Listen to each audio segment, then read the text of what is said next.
அத்தியாயம் 33. உதியின் பெருமை. தேள்கடி, பிளேக் வியாதிகள் குணமாக்கப்படுதல். ஜாம்னேர் அற்புதம். நாராயண் ராவின் வியாதி. பாலாபுவா சுதார். அப்பா சாஹேப் குல்கர்னி, ஹரிபாவ் கர்னிக். சென்ற அத்தியாயத்தில் குருவின் பெருமையை பற்றி நாம் விவரித்தோம். இந்த அத்தியாயத்தில் உதியின் பெருமையை பற்றி விளக்குவோம். முன்னுரை. இப்போது பெரும் ஞானிகளின் முன் தலை தாழ்த்தி வணங்குவோம். அவர்களின் கருணை நிறைந்த கடைக்கண் பார்வைகளே மலை போன்ற பாவங்களை அழித்து நமது ஒழுக்கத்திலுள்ள தீய கரைகளை நீக்கி சீர்படுத்துகிறது. அவர்களின் சாதாரண பேச்சே நல்ல உபதேசத்தை அளித்து நமக்கு அழியாத இன்பத்தை நல்குகிறது. இது எங்களுடையது, அது உங்களுடையது என்ற பாகுபாடு அவர்கள் மனதில் எழுவதே இல்லை. அவர்களது கடனானது இப்பிறவியிலும் இனிவரும் பிறவிகளிலும் நம்மால் திருப்பி கொடுக்கப்பட போவதே இல்லை. உதி. பாபா அனைவரிடமிருந்தும் தட்சிணையை பெற்றார். இவ்வாறாக சேகரிக்கப்பட்ட பணத்திலிருந்து அவர் பெருமளவு தர்மத்திற்கும் மீதியை விறகு வாங்குவதற்கும் செலவழித்தார். அவர் எப்போதும் எரிவிட்டு கொண்டிருந்த துனி என்ற புனித நெருப்பில் விறகை இட்டார். இந்நெருப்பிலிருந்து வரும் சாம்பலானது உதி என்று அழைக்கப்பட்டது. பக்தர்கள் ஷிரடியை விட்டு புறப்படும் சமயத்தில் இந்த உதியானது தாராளமாக விநியோகிக்கப்பட்டது. இந்த உதியினால் பாபா குறிப்பிடுவது அல்லது உபதேசிப்பது என்ன? இப்பிரபஞ்சத்தில் காணப்படும் நிகழ்ச்சிகள் யாவும் சாம்பலை போன்ற நிலையற்ற பொருள் என்பதே. பஞ்சபூதங்களால் அமைக்கப்பட்ட நம் உடம்பானது அவைகளின் எல்லா இன்பங்களையும் துய்த்து முடித்து ஓய்ந்த பின்னர் சாம்பலாக்கப்படும். அவர்களின் உடல் சாம்பலாக்கப்படும் என்ற உண்மையை பக்தர்களுக்கு நினைவூட்டவே பாபா உதியை வழங்குகிறார். பிரம்மம் ஒன்றே மெய்ப்பொருள் என்பதையும் பிரபஞ்சம் நிலையற்றது என்றும் தந்தை, தாய், மகன் இவர்கள் யாவரும் உண்மையில் நம்முடையவர் அல்ல என்றும் இதனால் உபதேசித்தார். இவ்வுலகத்துக்கு நாம் தனியாக வந்தோம், தனியாகவே உலகை விட்டு போக வேண்டும். உதி பலவிதமான உடல் மன நோய்களை குணப்படுத்தியது என்பது அறியப்பட்டது. இப்போதும் கூட அறியப்பட்டு கொண்டிருக்கின்றது. நித்திய அநித்திய வஸ்துக்களை பகுத்துணரும் விவேகம் மற்றும் அநித்திய வஸ்துக்களில் பற்றின்மை முதலியதான தத்துவங்களை பாபா அவரது உதி தட்சிணையின் மூலம் அடியவர்களின் காதுகளில் ஓத விரும்பினார். முன்னது உதி விவேகத்தையும் பின்னது தட்சிணை பற்றின்மையும் நமக்கு அறிவுறுத்துகிறது. இவ்விரண்டும் நம்மிடத்தில் இருந்தாலொழிய நாம் சம்சார சாகரத்தை கடக்க முடியாது. எனவே பாபா தட்சிணையை கேட்டு பெற்றார். அவர்கள் விடைபெறும்போது உதியை பிரசாதமாக அளித்து அதை அவர்கள் நெற்றியிலிட்டு தமது வரம் நல்கும் கரத்தை அவர்கள் தலை மீது வைத்தார். பாபா மகிழ்வான மனநிலையில் இருக்கும்போது ஆனந்தமாக பாடுவார். அத்தகைய ஒரு பாட்டு உதியை பற்றியதாகும். உதி பாடலின் பல்லவி இவ்வாறானது. ரமத்தே ராம் ஆவோஜி ஆவோஜி, உதியாங்கி கோனியா லாவோஜி லாவோஜி. ஓ விளையாட்டு ராமா வாரும் வாரும், உங்களுடன் உதி மூட்டைகளை கொண்டு வாரும் வாரும். பாபா இதனை மிகுந்த தெளிவான இனிமையான குரலில் பாடுவது வழக்கம். உதியை பற்றி ஆன்மீக குறிப்பாக சொல்லப்பட்ட பொருள் இவ்வளவே. அதற்கு தன்னுடையதான லௌகீக தனிமுறை சிறப்பும் கூட உண்டு. உதி ஆரோக்கியம், சுபிக்ஷம், கவலைகளினின்று விடுதலை மற்றும் பல லோகாயத லாபங்களை அளித்தது. எனவே நமது ஆன்மீக லௌகீக லட்சியங்களை எய்த நமக்கு உதவுகிறது. உதி பற்றிய கதைகளை நாம் இப்போது தொடங்குவோம். தேள்கடி. நாசிக்கை சேர்ந்த நாராயண் மோதிராம் ஜனி என்பவர் பாபாவின் ஒரு அடியவர். இவர் ராமச்சந்திர வாமன் மோடக் என்ற பாபாவின் மற்றும் ஒரு அடியவரின் கீழ் வேலை பார்த்து வந்தார். ஒருமுறை அவர் தமது தாயாருடன் சென்று பாபாவை பார்த்தார். அப்போது பாபா அவளிடம் அவரது மகன் இனிமேல் வேலை செய்யக்கூடாதென்றும் சுய வியாபாரம் ஆரம்பிக்க வேண்டும் என்றும் கூறினார். சில நாட்களுக்கு பின் இவ்வுரை உண்மையானது. நாராயண் ஜனி வேலையை விட்டுவிட்டு ஆனந்தாசிரம் என்ற ஒரு தங்கும் விடுதியை ஆரம்பித்தார். அது செழிப்பாக வளர்ந்தது. ஒருமுறை இந்த நாராயண் ஜனியின் நண்பர் ஒருவரை தேள் கடித்தது. அதனால் ஏற்பட்ட வலி தீவிரமானது, தாங்கிக் கொள்ள முடியாதது. அத்தகைய சந்தர்ப்பங்களில் உதி மிகவும் பலனுள்ளது. வலிக்கும் இடத்தில் அது தடவப்பட வேண்டும். எனவே நாராயண் உதியை தேடினார். ஆனால் கண்டுபிடிக்க முடியவில்லை. பின்னர் அவர் பாபாவின் படத்தின் முன் நின்று பாபாவின் உதவியை வேண்டி அவர் நாமத்தை ஜபித்து பாபாவின் படத்தின் முன்னால் புகைந்து கொண்டிருக்கும் ஊதுபத்தியின் சாம்பலிலிருந்து ஒரு சிட்டிகை எடுத்து அதை பாபாவின் உதியாக நினைத்து கொண்டு வலிக்கும் இடத்திலும் கடிவாயிலும் தடவினார். அவர் விரலை எடுத்த உடனேயே வலி மறைந்து விட்டது. இருவருமே உணர்ச்சி வசப்பட்டு பெரும் மகிழ்ச்சியுற்றனர். நெறிக்கட்டும் பிளேக் வியாதி. ஒருமுறை பாந்திராவிலுள்ள அடியவர் ஒருவர் வேறோர் இடத்திலுள்ள தனது மகள் நெறிக்கட்டும் பிளேக் வியாதியால் கஷ்டப்பட்டு கொண்டிருக்கிறாள் என்பதை அறிந்தார். அவரிடம் உதி இல்லை. எனவே அவர் நானா சாஹிப் சாந்தோர்கரிடம் அதை அனுப்பும்படி விஷயத்தை தெரியப்படுத்தினார். நானா சாஹிப் தனது மனைவியுடன் கல்யாணுக்கு பயணம் செய்து கொண்டிருந்த போது தானே ரயில் நிலையத்துக்கு அருகில் உள்ள ஒரு சாலையில் இவ்விஷயத்தை கேள்விப்பட்டார். அப்போது அவரிடம் உதி இல்லை. எனவே அவர் தரையிலிருந்து கொஞ்சம் மண்ணை எடுத்து பாபாவை தியானம் செய்து அவரது உதவியை தொழுது வேண்டிக் கொண்டு அருகிலிருந்த தனது மனைவியின் நெற்றியில் இட்டார். அடியவர் இவை எல்லாவற்றையும் கண்டார். பின்பு அவர் தமது மகள் வீட்டுக்கு சென்றபோது 3 நாட்களாக கஷ்டப்பட்டு கொண்டிருந்த தனது மகள் தானே ரயில் நிலையத்தருகில் நானா பாபாவை வேண்டிக் கொண்ட அதே சமயத்திலிருந்து குணமடையலானாள் என்பதை அறிந்து மிகவும் மகிழ்ச்சியடைந்தார். ஜாம்னேர் அற்புதம். சுமாராக 1904 முதல் 5ஆம் ஆண்டில் நானா சாஹிப் சாந்தோர்கர் ஷிரடியிலிருந்து 100 மைல்களுக்கு அப்பால் உள்ள காந்தேஷ் ஜில்லாவில் உள்ள ஜாம்னேரின் மாமலதாராக இருந்தார். அவரது மகளான மைனாதாயி கருவுற்று பிரசவிக்க இருந்தால். அவளது பிரசவம் மிகவும் கஷ்டமாகி 2-3 நாட்களாக பிரசவ வேதனையால் கஷ்டப்பட்டு கொண்டிருந்தாள். நானா சாஹிப் எல்லாவித பரிகாரங்களை செய்து முயற்சித்து பலனில்லை. அவர் பாபாவை நினைவு கூர்ந்து அவரின் உதவியை தொழுது வேண்டினார். அப்போது ஷிரடியில் பாபுகீர் புவா என்று பாபா கூப்பிடும் ராம்கீர் புவா என்பவர் காந்தேஷில் உள்ள தமது சொந்த ஊருக்கு போக விரும்பினார். பாபா அவரை கூப்பிட்டு அவர் வீட்டுக்கு போகும் வழியில் உள்ள ஜாம்னேரில் சிறிது தங்கி ஓய்வெடுத்து கொண்டு செல்லுமாறும் நானா சாஹிப்பிடம் உதியையும் ஆரத்தியையும் அளிக்கும்படியும் சொன்னார். ராம்கீர் புவா தன்னிடம் 2 ரூபாய்கள் தான் இருப்பதாகவும் ஜல்காவன் வரையிலுள்ள ரயில்வே கட்டணத்துக்கு மட்டுமே இது போதுமானது என்றும் ஜல்காவனில் இருந்து 30 மைல் தூரத்திலுள்ள ஜாம்னேர் வரை போவது தம்மால் இயலாது என்றும் கூறினார். இதற்கு பாபா எல்லா ஏற்பாடுகளும் செய்யப்படுமாதலால் அவரை கவலைப்பட வேண்டாம் என்றும் உறுதியளித்தார். பின்னர் மாதவ் அட்சுரால் புனையப்பட்ட புகழ்பெற்ற ஆரத்தி பாடலை அதன் மொழிபெயர்ப்பு இறுதியில் அளிக்கப்படுகிறது. ஷாமாவிடம் எழுத சொல்லி அதன் பிரதியை உதியுடன் ராம்கீர் புவாவிடம் கொடுத்து நானா சாஹிப்பிடம் கொடுக்கும்படி கூறினார். பின்னர் ராம்கீர் புவா பாபாவின் மொழிகளை நம்பி ஷிரடியை விட்டு புறப்பட்டு ஜல்காவனை அதிகாலை 2 மணியளவில் அடைந்தார். அப்போது அவரிடம் 2 அணாக்கள் தாம் மீதியிருந்தன. மிகவும் நெருக்கடியான நிலையில் இருந்தார். அவரது பெரும் சுவை தனிவுறும் வகையில் யார் ஷிரடியை சேர்ந்த பாபுகீர் புவா என்று யாரோ கூப்பிடுவது கேட்டது. பின்னர் அவர் அவனிடம் சென்று தாமே பாபுகீர் புவா என்று கூறினார். தாம் நானா சாஹிப்பிடம் இருந்து வருவதாகவும் அவருடைய வேலையாள் என்றும் கூறி நல்ல ஜோடி குதிரைகளுடன் கூடிய ஒரு பிரமாதமான வண்டியிடம் அழைத்து சென்றான். அவர்கள் இருவரும் அதில் பிரயாணம் செய்தார்கள். வண்டி வேகமாக ஓடியது. அதிகாலையில் அவர்கள் ஓடைக்கரை ஒன்றை அடைந்தனர். வண்டி ஓட்டி குதிரைகளை தண்ணீர் குடிக்க அழைத்து சென்றான். பியூன் ராம்கீர் புவாவை சிறிது உணவு உட்கொள்ளுமாறு கூறினான். பியூனின் தாடி, மீசை இவைகளெல்லாம் ராம்கீர் புவா பார்த்துவிட்டு அவனை முகமதியனாக சந்தேகப்பட்டு எவ்வித சிற்றுண்டியையும் அவனிடம் இருந்து பெற விருப்பமில்லாதவராய் இருந்தார்.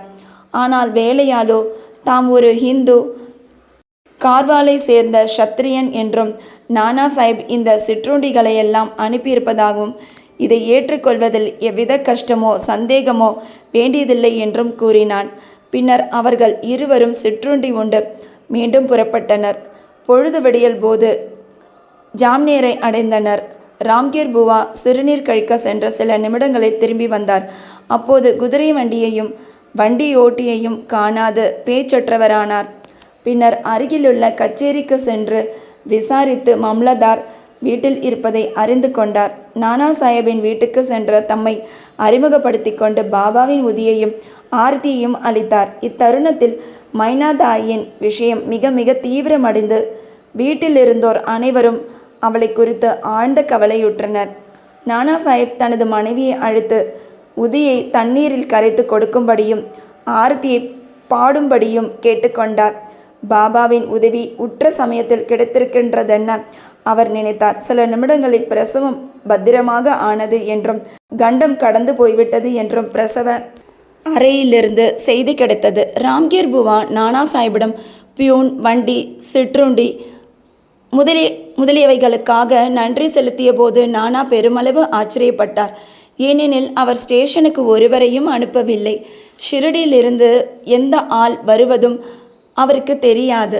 தானேவை சேர்ந்த திரு பி.வி. தேவ் என்னும் ஓய்வு பெற்ற மம்லதார் இதை பற்றி நானாவின் புதல்வனான பாபுராவ் சாந்தோர்கரிடம், ஷிரடியை சேர்ந்த ராம்கீர் புவாவிடமும் விசாரித்துவிட்டு தன்னை தானே திருப்திப்படுத்தி கொண்ட பின்பு சாய்லீலா சஞ்சிகையில் தொகுப்பு 13 எண் 11, 12 மற்றும் 13 ஒரு பகுதி உரைநடையாகவும் ஒரு பகுதி கவிதையாகவும் கொண்ட கட்டுரை ஒன்றை எழுதியிருக்கிறார்.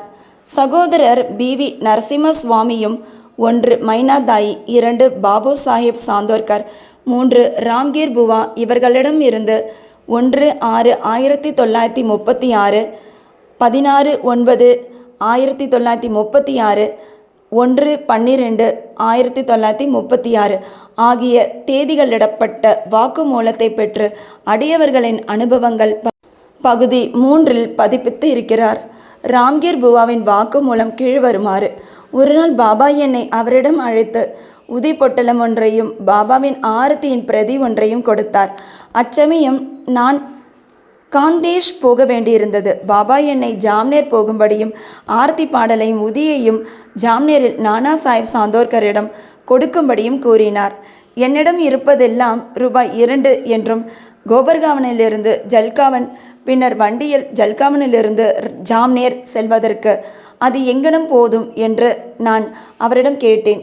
பாபா கடவுள் கொடுப்பார் என்று கூறினார். அன்று வெள்ளிக்கிழமை. நான் உடனே புறப்பட்டேன். மன்மாட் இரவு 7:30 மணிக்கு சென்றேன். பின்னர் ஜல்காவனிற்கு காலை 2:45க்கு சென்றேன். அந்த நாட்களில் பிளேக் கட்டுப்பாடுகள் விதிக்கப்பட்டிருந்தன. எனக்கு மிகவும் கஷ்டமாக இருந்தது. ஜாம்னேர் செல்வதற்கு என்ன செய்ய வேண்டும் என்று நான் கண்டுபிடிக்க வேண்டியதிருந்தது. காலை சுமார் 3 மணி அளவில் பூட்ஸ், டர்பன், நல்ல உடைகளுடன் கூடிய ஒரு வேலையால் என்னிடம் வந்து என்னை வண்டியில் அமர்த்தி ஓட்டிச் சென்றான். நான் திகிலுடன் இருந்தேன்.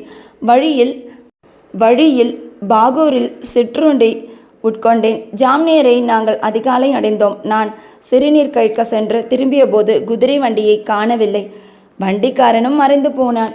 நாராயணராவ், பக்தர் நாராயணராவ் தந்தை பெயரும் உபபெயரும் தரப்படவில்லை. பாபா வாழ்ந்திருக்கும் போது 2 முறை அவரை சந்திக்கும் நல்லதிர்ஷ்டம் பெற்றிருந்தார்.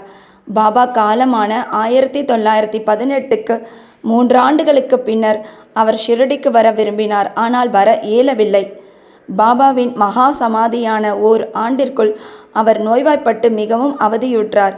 எல்லா விதமான சாதாரண சிகிச்சைகளும் அவருக்கு பலன் அளிக்கவில்லை. எனவே பாபாவை அல்லும் பகலும் தியானித்தார்.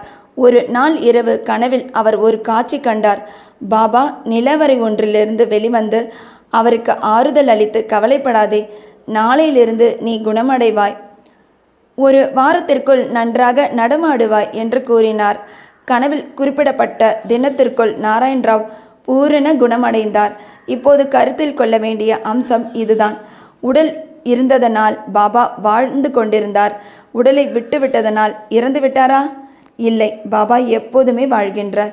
ஏனெனில் பிறப்பு இறப்பு என்ற இருமையையும் கடந்தவர் அவர். எவன் ஒருவன் முழு மனதுடன் அவரை நேசிக்கிறானோ அவன் எந்த நேரத்திலும் எந்த இடத்திலும் அவரிடமிருந்து பதிலை பெறுகிறான். நமது அருகிலேயே அவர் எப்போதும் இருக்கிறார். எந்த ரூபத்தையும் எடுத்துக்கொள்கிறார். பிரியமுள்ள பக்தனிடத்து தோன்றி அவனை திருப்திப்படுத்துகிறார். அப்பா சாஹேப் குல்கர்னி 1917ஆம் ஆண்டு அப்பா சாஹேப் குல்கர்னிக்கு ஒரு வாய்ப்பு நேரிட்டது. அவர் தானேவுக்கு மாற்றப்பட்டு பாலா சாஹேப் பாடேயால் அளிக்கப்பட்ட பாபாவின் படத்தை வழிபடத் தொடங்கினார். உண்மையான ஆர்வத்துடன் அவர் வழிபாடு செய்தார். பூ, சந்தனம், நைவேத்தியம் இவைகளை தினமும் பாபாவின் படத்தின் முன் சமர்ப்பித்தார். அவரை நேரில் காணவும் விரும்பினார். இது தொடர்பாக ஒன்றை குறிப்பிடலாம். பாபாவின் படத்தை ஆர்வத்துடன் பார்ப்பதானது அவரை நேரில் காண்பதற்கு சமமாகும். கீழ்வரும் கதை இவ்வுண்மையை வெளிப்படுத்துகிறது. பாலாபுவா சுதார். பம்பாயை சேர்ந்த பாலாபுவா சுதார் என்னும் அருட்தொண்டர் அவர் தம் கடவுள் பற்று, பக்தி மற்றும் பஜனை முதலியவற்றால் நவீன துக்காராம் என்று அழைக்கப்பட்டார். அவர் முதல் முறையாக 1917ஆல் ஷிரடிக்கு வந்தார். பாபாவின் முன்னால் நமஸ்கரித்த போது பாபா, இம்மனிதரை நான் 4 ஆண்டுகளாக அறிவேன் என்றார். பாலாபுவா ஆச்சரியப்பட்டு இதுவே தமது முதல் ஷிரடி விஜயமாதலால் அங்கெங்கனம் இருக்க முடியும் என்று எண்ணினார். ஆனால் அதை பற்றி தீவிரமாக சிந்தித்த போது 4 ஆண்டுகளுக்கு முன்னர் பம்பாயில் பாபாவின் படத்தின் முன்னர் விழுந்து நமஸ்கரித்தது நினைவிற்கு வந்தது. தனக்குள் அவர் ஞானிகள் எத்தகைய நிறைபேரறிவு உடையவர்களாகவும் சர்வ வியாபிகளாகவும் இருக்கிறார்கள். தமது அடியவர்களிடம் அவர்கள் எத்தகைய அன்புடன் விளங்குகின்றனர். அவர் தம் புகைப்படத்தின் முன்னர் மட்டுமே நான் பணிந்தேன். இவ்வுண்மை பாபாவால் கவனிக்கப்பட்டது. உரிய தருணத்தில் தமது படத்தை காண்பது நேரில் தம்மை காண்பதற்கு சமமாகும் என்பதை அவர் உணரும்படி செய்தார். அப்பா சாஹேபின் கதைக்கு திரும்புவோம். அவர் தானேவில் இருந்தபோது பிவண்டி என்னும் இடத்திற்கு செல்ல வேண்டியதிருந்தது. ஒரு வாரத்திற்குள் அவர் திரும்புவார் என்று எதிர்பார்க்கப்படவில்லை. அவர் இல்லாதபோது 3வது நாள் பின்வரும் ஆச்சரியமான சம்பவம் நிகழ்ந்தது. மத்தியானம் ஒரு பக்கிரி அப்பா சாஹேபின் வீட்டிற்கு வந்தார். அவருடைய அங்க அமைப்பெல்லாம் பாபாவின் படத்துடன் சரியாக ஒத்திருந்தன. குல்கர்னியின் மனைவியும் குழந்தைகளும் அவர் ஷிரடி சாய்பாபாவா என கேட்டனர். அதற்கு அவர் இல்லை என்று கூறி, ஆனால் தாம் அவரின் பணிவுள்ள ஒரு வேலையாள் என்றும் அவ்விடத்திற்கு அவர் தம் கட்டளைப்படியே அவர்களின் குடும்ப நலத்தை விசாரிக்க வந்திருப்பதாகவும் கூறினார். பின்னர் அவர் தட்சிணை கேட்டார். அப்பெண்மணி ₹1 கொடுத்தாள்.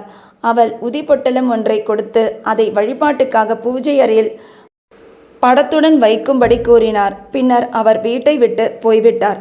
இப்போது சாயின் அற்புதமான லீலையை கேளுங்கள். அப்பா சாஹேப் தனது குதிரை பிவண்டியில் நோய்வாய்ப்பட்டதால் பயணத்தை தொடர முடியவில்லை. அந்நாள் மாலை அவர் வீட்டிற்கு திரும்பினார். மனைவியின் மூலம் பக்கிரி விஜயத்தை பற்றி அறிந்தார். தான் அப்பக்கிரியின் தரிசனம் பெறாததையும் ஒரே ₹1 மட்டும் தட்சிணையாக அளிக்கப்பட்டது குறித்து திருப்தி இல்லாததையும் நினைத்து மனதில் சிந்தனை செய்தார். தாம் அப்போது இருந்திருந்தால் ₹10க்கு குறைவாக தட்சிணை அளித்திருக்க மாட்டேன் என்று கூறினார். பின் உடனே பக்ரியை தேடிக்கொண்டு சென்றார். உணவு உட்கொள்ளாமல் மசூதியிலும் மற்ற இடங்களிலும் அவரை தேடினர்.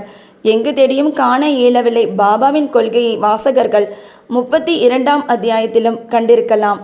அதாவது வெறும் வயிற்றுடன் கடவுளை தேடுதல் கூடாது என்பதாம். உணவுக்கு பின் சித்ரே என்ற நண்பருடன் அவர் உலாவ புறப்பட்டார். சிறிது தூரம் சென்ற பின் விரைவாக ஒரு பக்கிரி அவர்களை நோக்கி வருவதை கண்டனர். பாபாவின் புகைப்படத்தில் இருந்த அங்க அடையாளங்களுடன் இப்பக்கிரியினது உருவமும் ஒத்திருந்ததால் இவரே மத்தியானம் தமது வீட்டிற்கு வந்தவராக இருக்கக்கூடும் என்று அப்பா சாஹேப் எண்ணினார். பக்கிரி உடனே தமது கையை நீட்டி தட்சிணை கேட்டார். அப்பா சாஹேப் அவருக்கு ₹1 அளித்தார். அவர் மீண்டும் கேட்கவே அப்பா சாஹேப் மேலும் ₹2 கொடுத்தார்.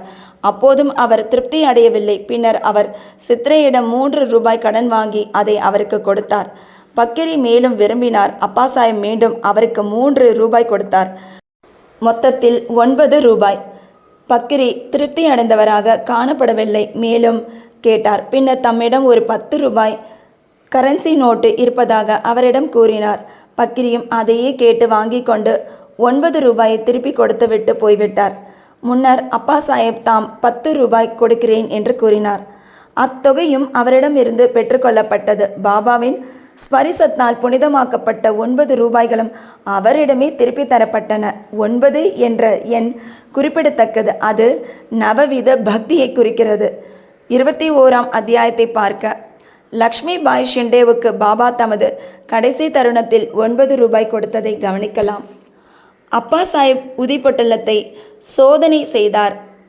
அதில் சில மலர் இதழ்களும் அக்ஷதைகளும் இருப்பதை கண்டார்.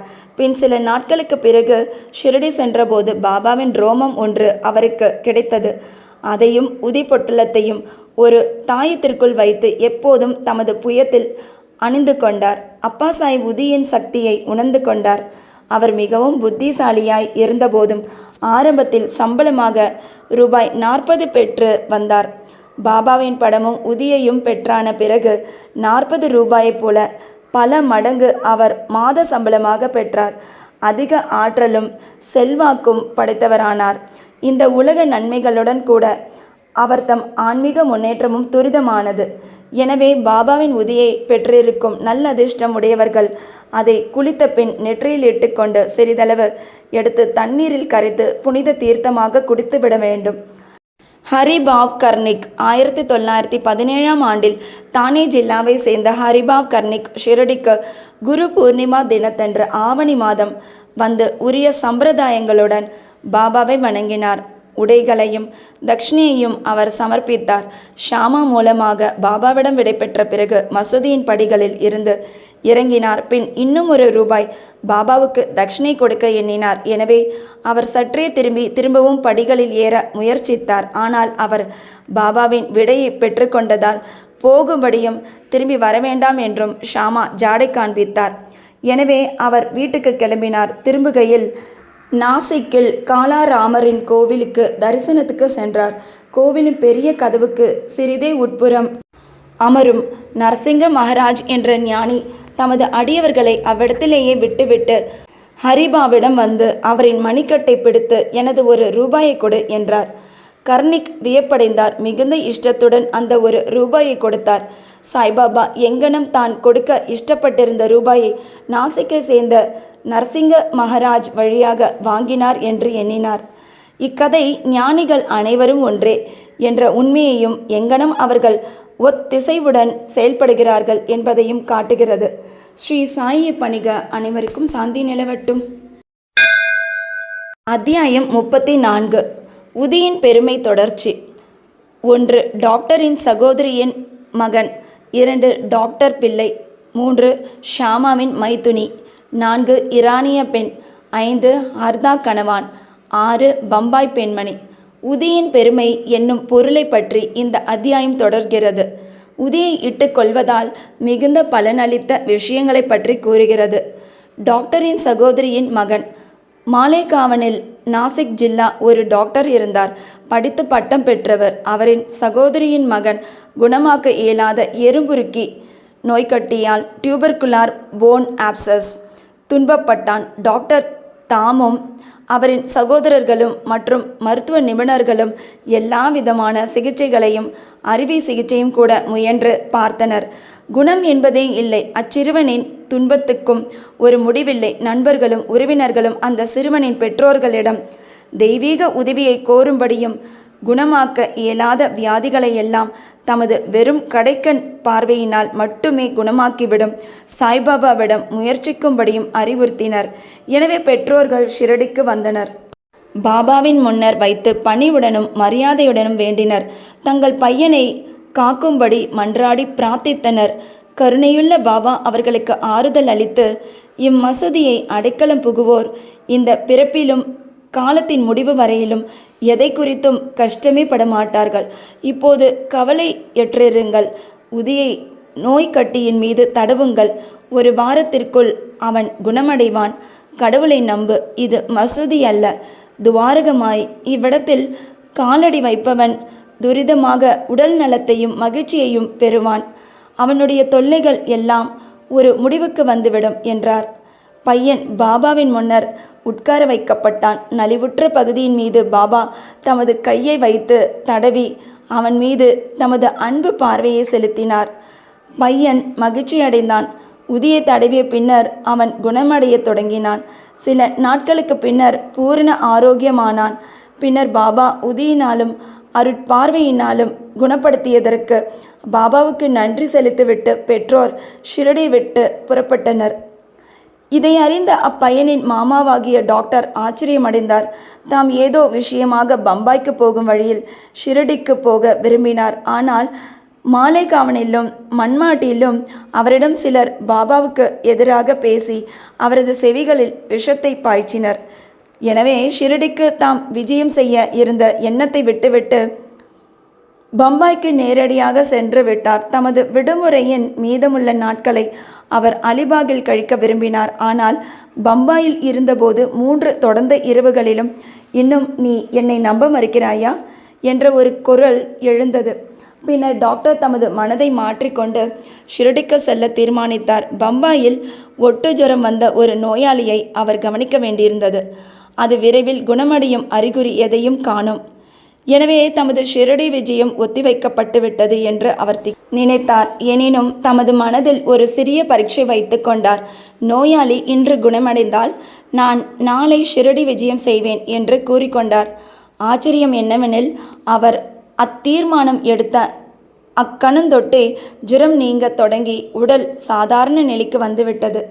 பின்னர் தமது தீர்மானத்தின்படி அவர் ஷிரடிக்கு சென்றார். பாபாவின் தரிசனத்தை பெற்று அவரை விழுந்து பணிந்தார். அவர் தமக்கு அடியவராகும் வண்ணம் பாபா அவருக்கு அத்தகைய அனுபவங்களை அளித்தார். அவர் அங்கு 4 நாட்கள் தங்கியிருந்தார். பாபாவின் உதி ஆசிர்வாதங்களுடன் வீட்டுக்கு திரும்பினார். 15 நாட்களுக்குள் பீஜப்பூருக்கு உத்தியோக உயர்வில் மாற்றப்பட்டார். அவருடைய சகோதரி மகன் விஷயம் பாபாவை பார்ப்பதற்கு அவருக்கு ஒரு சந்தர்ப்பம் அளித்தது. இந்த விஷயம் ஞானியின் பாத கமலங்களின் மீது அசைக்க இயலாத பக்தியை அவரிடம் தோற்றுவிப்பதற்கு காரணமாயிருந்தது. டாக்டர் பிள்ளை என்பவர் பாபாவின் மிக நெருங்கிய பக்தர். பாபா அவரை மிகவும் விரும்பினார். எப்போதும் அவரை பாவ் சகோதரன் என்று அழைத்தார். பாபா அவருடன் அடிக்கடி பேசினார். எல்லா விஷயங்களிலும் அவரை கலந்தாலோசித்தார். அவர் எப்போதும் தமது அருகில் இருக்கவும் விரும்பினார். இந்த பிள்ளை ஒருமுறை நரம்பு சிலந்தி நோய் வந்து மிகவும் அவதியுற்றார். அவர் காக்கா சாஹிப் தீட்சித்திடம் இந்த வலி உயிர் வதையாகவும் தாங்க முடியாததாகவும் இருக்கிறது. அதைவிட சாவையே விரும்புகிறேன். முன் ஊழ்வினையால் இவ்வழி நேர்ந்தது என்பது எனக்கு தெரியும். ஆனால் பாபாவிடம் சென்று வழியை நிறுத்தும்படியும் எனது முன் ஊழ்வினையை வரப்போகும் 10 பிறப்புகளுக்கும் மாற்றும்படியும் கூறுங்கள் என்றார். தீட்சித் பாபாவிடம் சென்று அவரின் வேண்டுகோளை தெரிவித்தார். பாபா அவரது வேண்டுகோளை கேட்டு மனமிறங்கி தீட்சித்திடம் பயப்படாதிருக்கும்படி அவரிடம் கூறுங்கள். ஏன் அவர் 10 ஜென்மங்கள் கஷ்டப்பட வேண்டும்? 10 நாட்களில் அவர் தொல்லைகளையும் முன்னைய ஊழ்வினைகளையும் உழைத்து நிறைவேற்ற முடியும். அவருக்கு இகபர நலன்களை அளிக்க நான் இவ்விடத்தில் இருக்கும்போது அவர் ஏன் சாவதற்கு வேண்டிக் கொள்ள வேண்டும்? யார் முதுகிலாவது அவரை இவ்விடம் கொண்டு வாருங்கள். நாம் வேலை செய்து அவர் தம் தொல்லைகளை அடியோடு கலைந்து விடலாம் என்றார். டாக்டர் அந்நிலையில் கொண்டு வரப்பட்டார். பாபாவின் வலப்புறத்தில் ஃபக்கீர் பாபா எப்போதும் அமரும் இடத்தில் அமர செய்விக்கப்பட்டார். பாபா தமது திண்டையே அவருக்கு அளித்து, இங்கேயே அமைதியாக படுத்து ஆஸ்வாசப்படுத்திக்கொள். உண்மையான சிகிச்சை யாதெனில் முன் வினைகளின் பலனை அனுபவித்து தீர்ப்பதேயாம். நமது கர்மங்களின் விளைவே இன்ப துன்பங்கள். எனவே உனக்கு நேரிடும் அனைத்தையும் பொறுத்துக்கொள். அல்லாவே தீர்ப்பவர், காப்பவர். அவரையே எப்போதும் நினை. அவர் உன்னை கவனித்து கொள்வார். உனது உடலால், உள்ளத்தால், செல்வத்தால், வாக்கால் அவரை சரணடை, அதாவது முழுவதுமாக. பின்னர் அவர் என்ன செய்கிறார் என்பதை கவனி என்றார். நானா சாஹேப் ஒரு பேண்டேஜ் போட்டிருப்பதாகவும் ஆயினும் அவர் எவ்வித நிவாரணத்தையும் உணரவில்லை என்றும் டாக்டர் பிள்ளை பதில் கூறினார். நானா ஒரு மடையன் என்றார் பாபா. பேண்டேஜை எடுத்துவிடு, இல்லாவிடில் செத்து விடுவாய். இப்போது ஒரு காக்கை வந்து உன்னை கொத்தும். அதன் பின் நீ குணமடைவாய் என்றார். இவ்வுரையாடல் நிகழ்ந்து கொண்டிருக்கும் போது எப்போதும் விளக்குகளை ஒழுங்குபடுத்தி மசூதியை சுத்தப்படுத்தும் அப்துல் என்பவர் வந்தார். அவர் தனது சீர் செய்யும் வேலையை கவனித்து கொண்டிருக்கையில் தற்செயலாக அவரது பாதம் டாக்டர் பிள்ளையின் நீட்டப்பட்ட கால்களின் மீது பட்டுவிட்டது. அதாவது மிதித்து விட்டார். கால் ஏற்கனவே வீங்கியிருந்தது. அப்துல்லின் கால் வேறு மிதித்து விட்டதால் 7 சிலந்தி புழுக்களும் கினியா வார்ம்ஸ் வெளியே தள்ளப்பட்டன. வலி தாங்க முடியாமல் டாக்டர் பிள்ளை பெருங்கூச்சலில் அலறினார். சில சமயத்தில் அவர் அமைதியடைந்து மாறி மாறி பாடவும் அழவும் தொடங்கினார். பாபா அப்போது, பார், நமது சகோதரன் இப்போது சௌக்கியமாகி பாடிக்கொண்டிருக்கிறார் என்றார். அப்போது பிள்ளை, காக்கை எப்போது வரும், கொத்தும் என்று கேட்டார். பாபா, காக்கையை நீ காணவில்லையா? அவன் மீண்டும் வரமாட்டான். அப்துல் தான் காக்கை என்றார். இப்போது வாதாவுக்கு போய் ஓய்வெடுத்துக்கொள், விரைவில் நீ குணமடைவாய் என்றார்.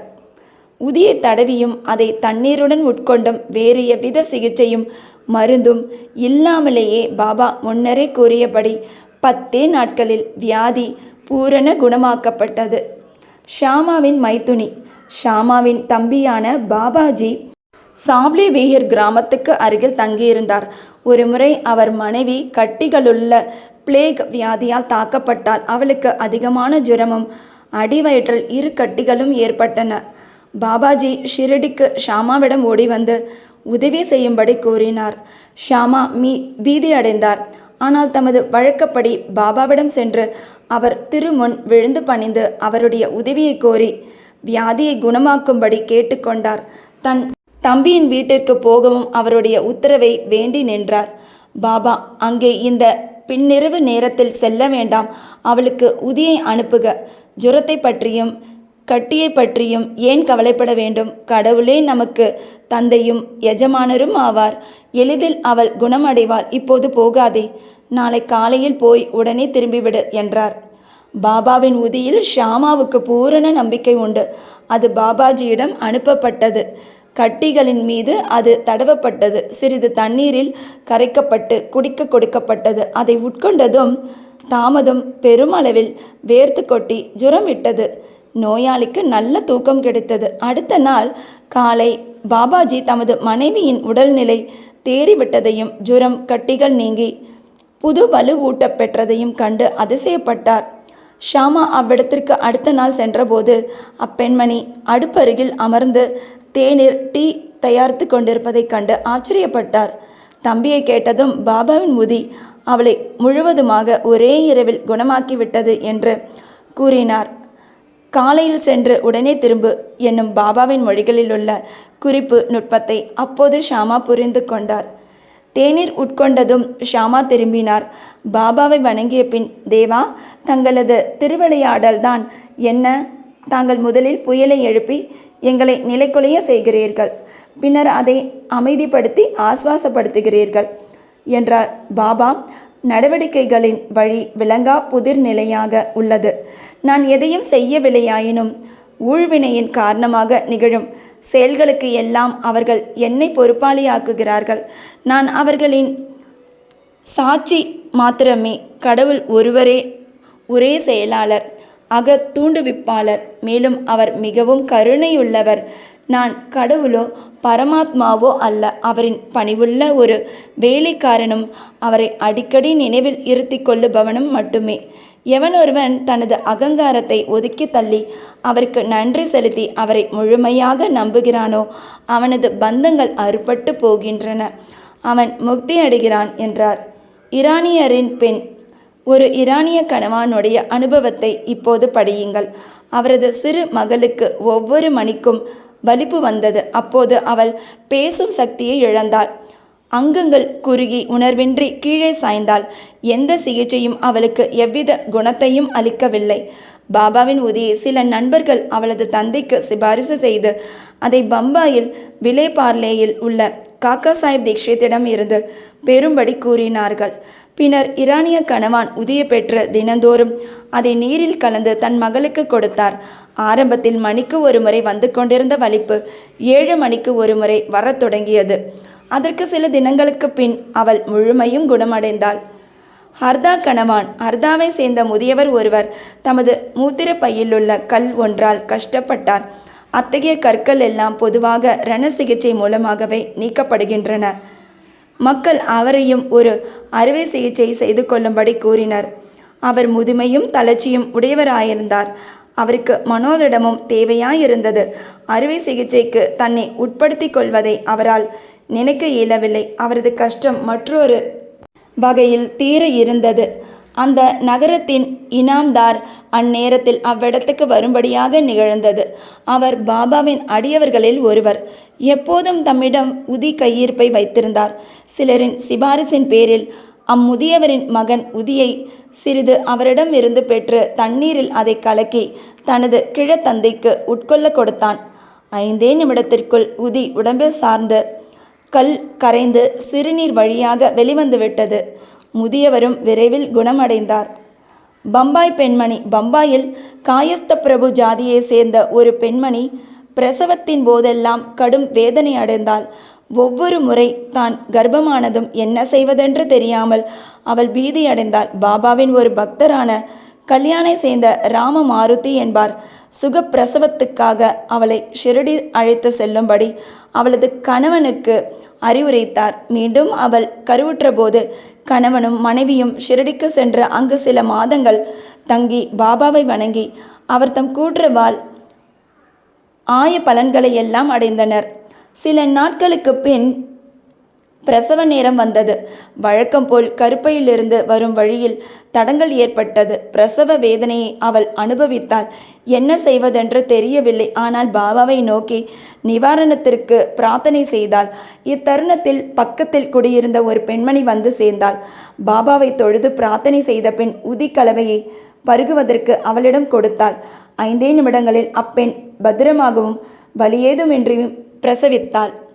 பிறந்த குழந்தை அதன் தலைவிதிப்படி இறந்தே பிறந்தது. ஆனால் தாயோ கவலை நின்றும் வலி நின்றும் நீங்கியவளாய் பத்திரமான பிரசவத்துக்காக பாபாவுக்கு நன்றி செலுத்தி எப்போதும் அவர்பால் நன்றியுள்ளவளாய் இருந்தாள். ஸ்ரீ சாயை பணிக. அனைவருக்கும் சாந்தி நிலவட்டும்.